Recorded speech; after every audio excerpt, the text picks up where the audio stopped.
So பேசிக்காக politics பற்றி இல்லை. நான் Kerala born and brought up in Kerala. So நான் ஒரு விஜய் ஃபேன் ஆக்சுவலாக. விஜய் படம் பார்த்து தான் வளர்ந்தேன். தமிழ் கற்றுதெல்லாம் விஜய் படம் பார்த்தேன் ஆக்சுவலாக. Okay. So as a fan இப்போது பொலிட்டிஷனோ என்னவோ தெரில, மக்களுக்கு நல்லது பண்ணியிருந்தா ஆக்சுவலாக நல்ல மனுஷன் தான். இப்போ அவங்க ஒரு பீக் பொலிட்டிக்ஸ் சினிமா கெரியரை விட்டு பொலிட்டிக்ஸாக வர்றது பார்த்தா ஆக்சுவலாக டிஃபரெண்டாக வந்து ஏதாச்சும் பண்ணணும், மக்களுக்கு ஏதாவது பண்ணணும் தான் அவர் வருவார். ஸோ மக்களுக்கு ஏதாச்சும் பண்ணணும்னு வர்றதால வளர்த்து விட்டால் நல்லது தான் ஆக்சுவலாக. ஓகே.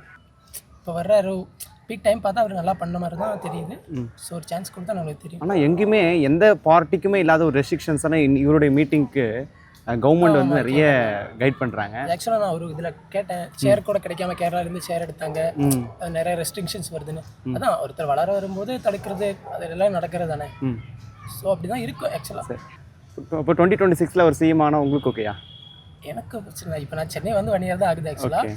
பார்க்கலாம் ஏதாச்சும் சேஞ்சஸ்லாம் கொண்டு வருவாங்களான்னு பார்க்கலாம். அஸ் அ ஃபேன் எனக்கு நான் ஹாப்பி தான் விஜய் ஃபேனாக.